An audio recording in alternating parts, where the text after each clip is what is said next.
Hello guys and welcome to English Tour. Have you ever stopped after one sentence or worse, one word?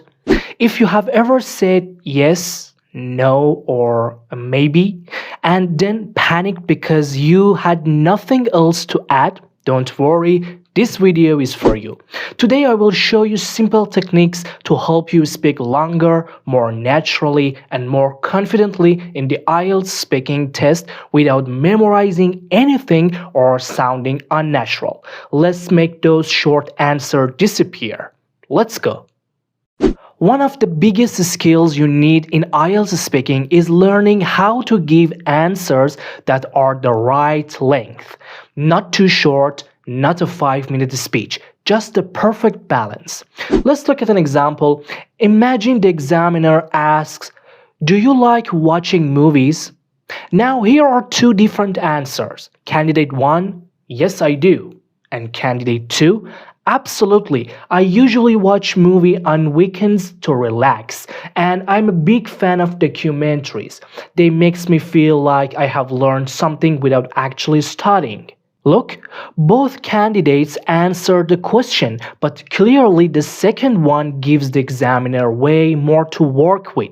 It's longer, it's natural, and it actually shows speaking ability.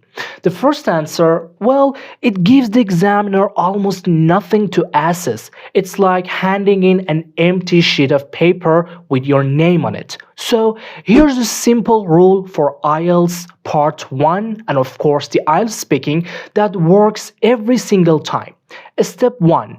Answer the question. Step 2. Add one extra piece of information. That's it. Your extra information can be a small detail, a short reason, or a bit of background. When you follow this formula, your answer becomes longer, clearer, and much more impressive without feeling forced or memorized. Okay, good. Another great way to extend your answers in IELTS speaking, of course, in part 1, is by paraphrasing the examiner's question. You don't need to do this every single time, but when there is an easy synonym available, it's a perfect opportunity to show stronger vocabulary. Let's look at an example.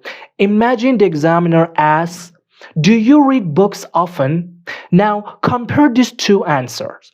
Answer 1, "Yes, I read books a lot. My favorite books are fantasy books because they help me relax. One book I want to read next is a fantasy book by Brandon Sanderson." And let's look at answer 2. "Yes, I read quite a bit. I'm really into fantasy novels because they help me switch off after a long day. I'm planning to start one of Brandon Sanderson's novels soon." Both answers respond the question, but answer 1 keeps repeating the word books 5 times, which sounds a little robotic. But answer 2, on the other hand, paraphrases beautifully. Books to novels, read books often, read quite a bit. It sounds smoother, more natural, and shows wider range of vocabulary. That's exactly what the examiner wants to hear. Okay, great. Now let's focus on IELTS speaking part 1. The examiner wants to hear more than just short basic sentences.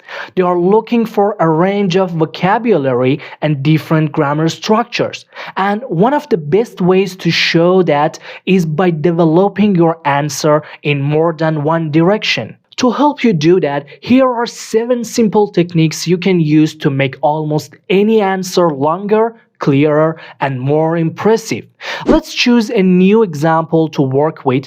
Imagine the examiner asks, "What do you usually do in your free time?" Most candidates say something like, "I usually read or watch videos." That answer is correct, but it's too short. There is no development, no extra detail, and nothing that shows your real ability in English. But now, let's make your answers longer by using these techniques. Technique number 1, explanation. The first and probably the easiest way to extend your answer is by giving a simple explanation. Just tell the examiner why you do what you do. Connectors like because are perfect for this. Let's take our example question. What do you usually do in your free time? I usually read or watch videos in my free time because it helps me unwind after a busy day. It's the easiest way for me to relax without having to go anywhere or make big plans. See? Nothing complicated. This instantly makes your response longer and more meaningful. Technique number 2, combine details. Another easy way to extend your answer is by giving two related pieces of information and connecting them with and. It's simple, natural, and adds length without any effort.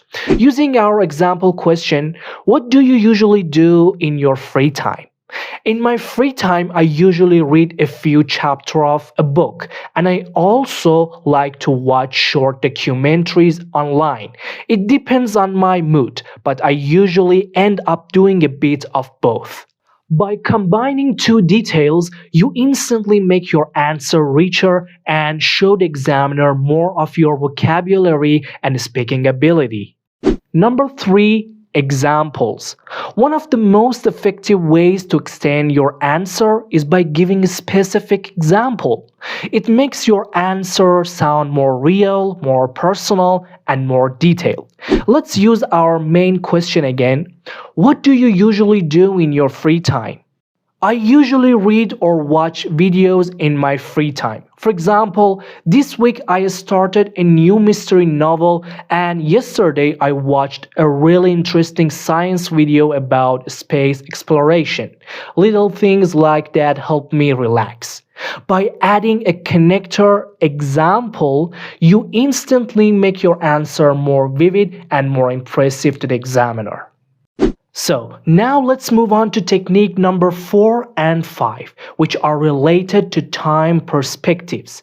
These two, in my opinion, are the best ways to speak longer in the IELTS test. First of all, let's talk about past comparisons. Another excellent way to extend your answer is by comparing your current habits with how things were in the past. The phrase used to is perfect for this. Let's go back to our main example. What do you usually do in your free time?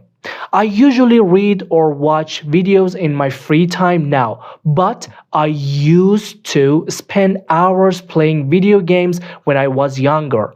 These days, I don't have as much free time as I used to, so I prefer activities that help me relax more quickly. By showing the difference between your past and present habits, you add depth to your answer and demonstrate a wider range of grammar structures. And of course, you can use future technique.